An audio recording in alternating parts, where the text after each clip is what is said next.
wabarakatuh. Apa kabar anak-anak? Bu Nining sudah kangen sekali dengan anak-anak. Ingin rasanya Bu Nining ke kelas menyapa kalian dalam perjumpaan mesra dan hangat penuh canda tawa. Anak-anak, pada kesempatan hari ini kita akan belajar mengenai laporan keuangan. Materi ini sebelumnya mungkin pernah kita bahas. Bu Nining pada kesempatan hari ini ingin memperkuat saja, ingin mengulangi lagi dan menambah untuk materi-materi yang mungkin kalian belum paham. Apa sih laporan keuangan itu? Apa fungsinya? Serta bagaimana cara melaporkan laporan keuangan akan kita bahas pada sesi kali ini. Oke, selamat menyaksikan. Tetap semangat. Anak-anak, hari ini kita akan kupas tuntas laporan keuangan. Namun sebelum kita berbicara lebih lanjut mengenai laporan keuangan, anak-anak Bu Nining aja untuk mengingat kembali tentang siklus akuntansi manual. Di kelas 1 dari semester 1 sampai yang terakhir, kita sudah melalui beberapa tahap siklus akuntansi. Oke, mengingatkan kembali, dalam sebuah siklus akuntansi selalu saja kita mulai dengan adanya bukti transaksi. Sebagaimana anak-anak ketahui bahwa bukti transaksi itu ada dua, bisa berupa bukti intern maupun bukti ekstern. Masih ingat ya anak-anak, apa saja bukti transaksi intern dan apa saja bukti transaksi ekstern. Bukti-bukti transaksi itu lalu masuk ke dalam jurnal transaksi. Nah, di sini kita akan mempostingnya ke dalam buku besar. Di dalam buku besar ada jurnal-jurnal tertentu, ada akun-akun tertentu yang perlu dibantu dengan buku besar pembantu. Lalu masuk ke neraca saldo, diringkas ke neraca saldo. Setiap akhir bulan, akhir tahun, biasanya tanggal 31 Desember, itu kita membuat jurnal penyesuaian untuk menyesuaikan antara keadaan yang sesungguhnya dengan dicatatan sehingga benar-benar sesuai angka-angkanya. Setelah itu menuju neraca lajur. Neraca lajur kalian sudah lihat ya, sudah beberapa kali kita latihan menggunakan neraca lajur. Dari neraca lajur ini fungsinya sebenarnya hanya sebagai pembantu ya, supaya dalam kegiatan akuntansi ketika kita melakukan atau mencatat dengan siklus akuntansi manual, kita bisa membuat laporan keuangan dengan baik.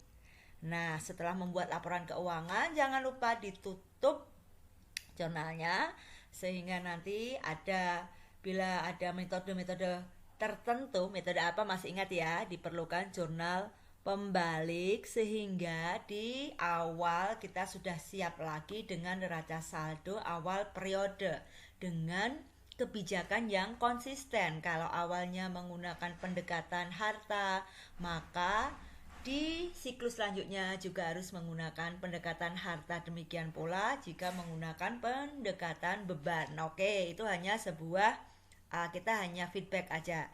Nah, sekarang kita akan masuk ke materi inti. What the meaning of laporan keuangan?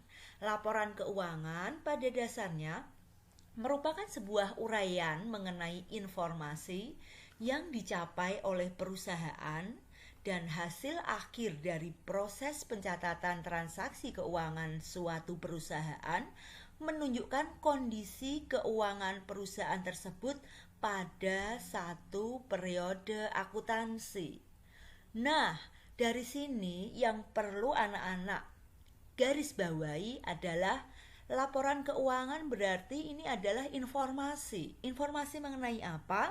Informasi mengenai keuangan, tentu saja seperti itu.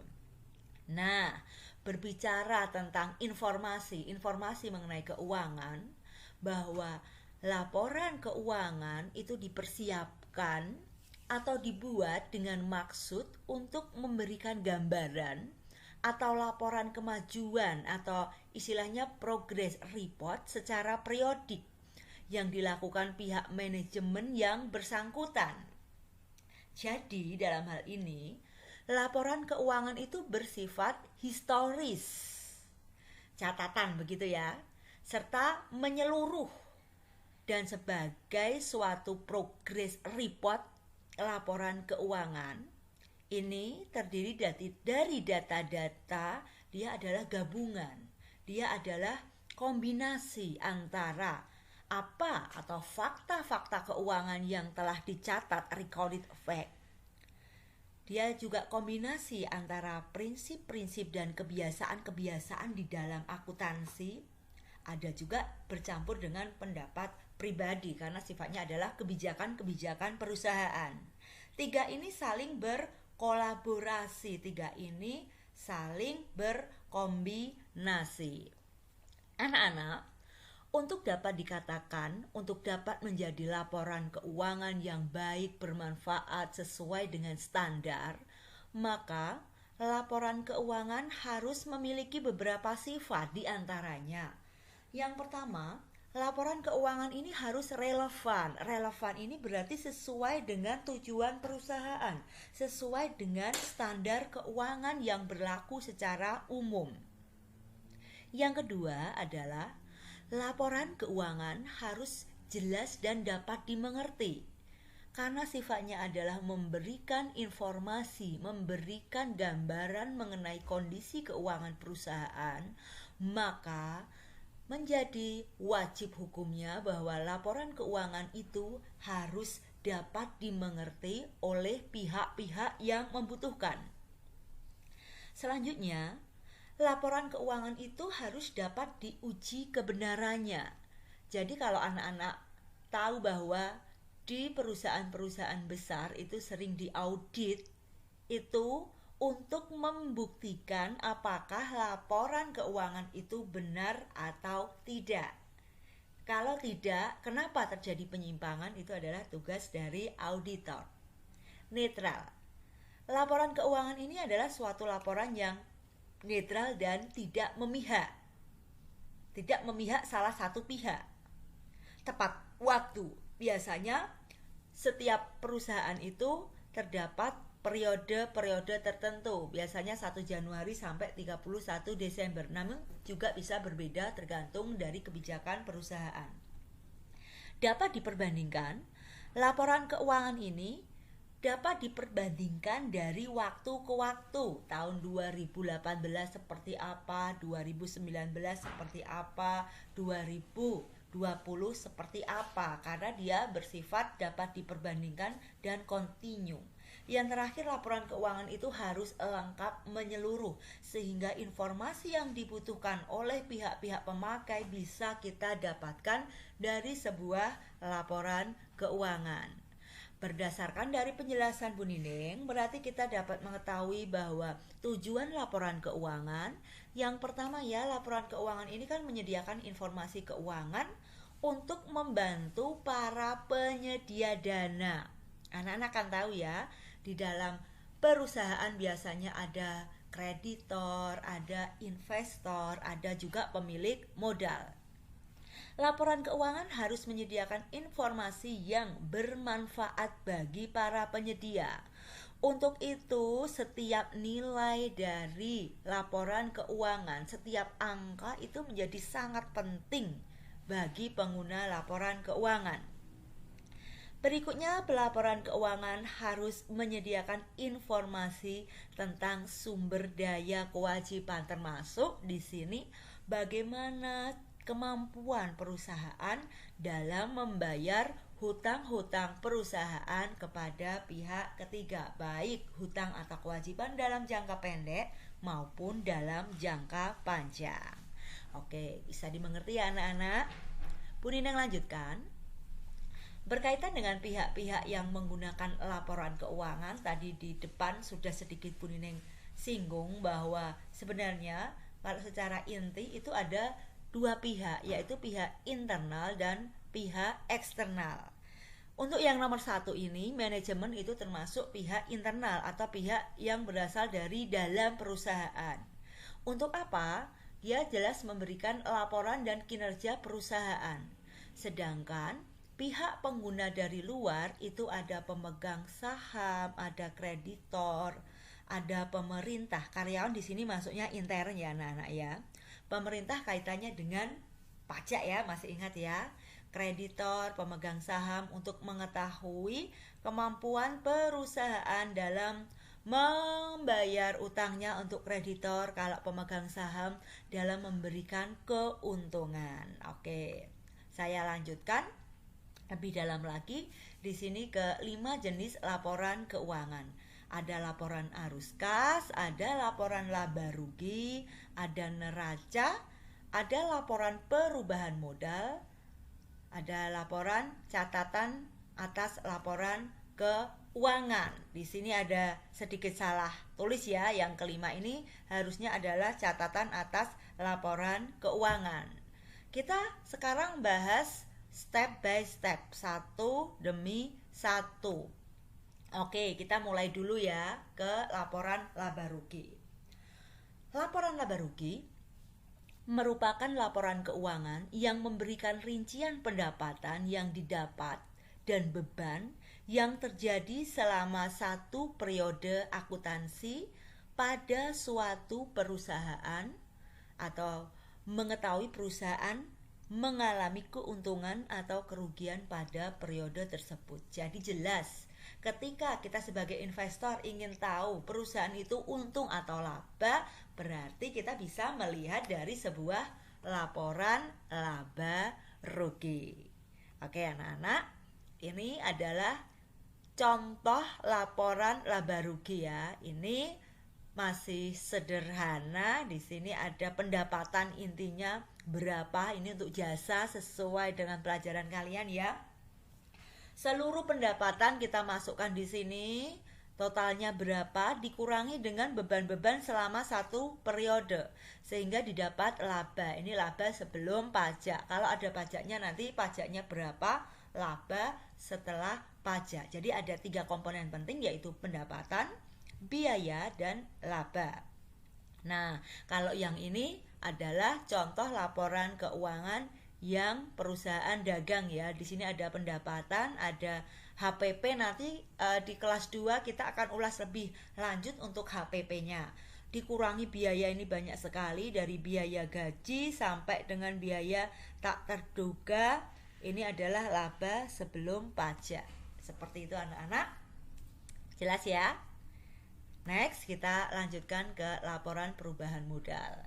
Setelah anak-anak mengetahui berapa besar labanya, atau mungkin kalau terjadi rugi itu berapa besar, step selanjutnya yaitu membuat laporan perubahan modal.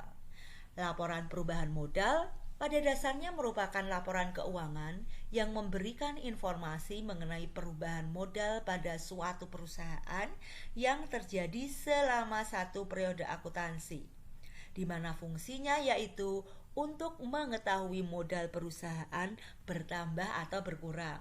Jika perusahaan mengalami laba, berarti perusahaan modalnya tentu saja akan bertambah.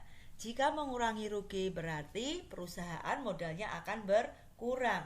Jika pemilik mengambil dividen, itu juga berarti akan mengurangi modal perusahaan.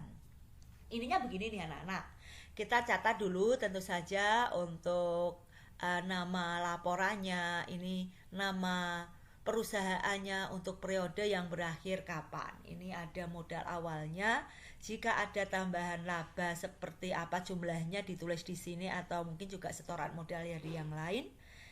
Ini jika rugi tadi mengurangi ya, jika laba menambah. Dividen berarti mengurangi, bila ada penarikan dari pemilik juga mengurangi, sehingga modal akhirnya ini dapat ketemu setelah ada pengurangan atau penambahan. Sehingga kalau kita contohkan, ini bentuknya seperti ini ya, ada 2 bentuk yang menurun atau menyamping kanan kiri, itu boleh nggak masalah. Modal awalnya 1 juta, ada penambahan modal karena laba ya, laba itu berarti ditambah. Kalau perivo berarti mengurangi, sehingga ada penambahan modal 55.000 ya. Jadi 1 juta ditambah 55.000, modal akhirnya menjadi 1.055.000. Mudah ya. Oke, tadi sudah laporan laba rugi, laporan perubahan modal. Nah, di sini sekarang kita ke neraca. Neraca merupakan salah satu bagian dari laporan keuangan. Suatu perusahaan yang di dalamnya terdapat informasi mengenai aktiva, kewajiban juga ekuitas pemegang saham pada akhir periode akuntansi perusahaan tersebut. Jadi di sini di dalam neraca ada 3 komponen ya, hanya ada akun-akun real tanpa ada akun-akun nominal. Ada yang namanya aktiva, kewajiban maupun ekuitas atau modal. Di sini Bu Nining sajikan contohnya ya. Di sini di bagian kiri itu ada asetnya, sedangkan yang di bagian kanan ada kewajiban dan ekuitas. Ini antara kanan kiri tentu saja balance. Kalau tidak balance berarti ada yang salah ketika Anda membuat neraca. Anak-anak, lanjut laporan arus kas. Laporan arus kas ini di bahasa ini menjadi suatu laporan yang cukup penting ya, karena kadang-kadang terjadi seperti ini anak-anak. Kadang-kadang perusahaan itu untung, tetapi ternyata keuntungannya itu bukan dari arus operasi perusahaan, tetapi misalkan dia dari sisi yang lain seperti menjual aset. Untuk itu kita perlu menyelidiki sebenarnya kas itu berasal dari mana. Berkaitan dengan arus kas, merupakan laporan keuangan yang difungsikan untuk mengetahui arus kas masuk dan kas keluar, dan juga untuk melihat pengaruhnya terhadap saldo kas akhir periode. Arus kas masuk contohnya seperti pendapatan atau pinjaman dari pihak lain, sedangkan arus kas keluar itu contohnya seperti biaya-biaya yang sudah dikeluarkan perusahaan. Jadi kalau lengkap tidak hanya 3 laporan keuangan saja ya anak-anak, tetapi juga ada laporan arus kas. Ini contoh dari laporan arus kas. Ini ada 4 ya, ada 4 pendanaan ya dari aktivitas. Ada 4 aktivitas, aktivitas operasional, aktivitas investasi, aktivitas di sini juga ada pendanaan ya, sehingga ada kenaikan kas. Nanti di tingkat berikutnya kita akan bahas lagi, ada metode langsung dan ada metode tidak langsung. Yang berikutnya adalah catatan atas laporan keuangan. Catatan atas laporan keuangan merupakan laporan yang dibuat berkaitan dengan laporan keuangan lain yang diberikan. Laporan ini memberikan informasi atau penjelasan secara detail yang dianggap perlu terhadap laporan keuangan yang ada. Tujuannya yaitu agar pengguna laporan keuangan jelas dengan data yang diberikan. Jadi ini menjelaskan ke-4 laporan tadi supaya apa? Pengguna laporan keuangan bisa membaca, bisa memaknai laporan keuangan yang kita buat. Di sini format besarnya pada dasarnya ada 4 ya. Ada pendahuluan, ada kebijakan ekonominya, kebijakan keuangannya, ada ikhtisar pencapaian kinerja keuangannya, ada kebijakan akuntansinya menggunakan apa, dan yang terakhir intinya ada pos-pos laporan keuangannya seperti apa. Seperti itu anak-anak. Oke, cukup ya. Jadi itu materi dari Bu Nining. Kita akan bahas lagi untuk sesi tanya jawab, nanti bisa kita lanjutkan. Intinya apa? Bahwa sebuah laporan keuangan ini sangat bermanfaat, sangat bernilai bagi sebuah perusahaan maupun pihak-pihak yang terkait dengan perusahaan, pihak-pihak stakeholder perusahaan, sehingga dia bisa menentukan arah kebijakan. Apakah bagi manajer bagaimana dia harus mengambil kebijakan ekonomis kaitannya dengan perusahaan, maju mundurnya perusahaan, sedangkan dari pihak luar kaitannya dengan masalah keuangan, terutama masalah kreditur atau pendanaan. Demikian tadi ya anak-anak. Nanti kita akan bahas lebih lanjut mungkin di sesi selanjutnya. Demikian tadi anak-anak materi dari Bu Nining. Bila ada yang ditanyakan, kita bisa melakukan tanya jawab dalam Google Class ya. Kita bisa tanya jawab melalui WhatsApp maupun Google Classroom. Oke, mungkin juga perlu kita buka untuk online-nya, untuk kelas mayanya bersama-sama melalui Teams. Oke, Bu Nining tunggu untuk feedbacknya dari anak-anak. Selamat belajar, jangan menyerah. Semoga nilai tes kalian mendapatkan nilai yang terbaik. Billahi taufiq wal hidayah. Wassalamualaikum warahmatullahi wabarakatuh.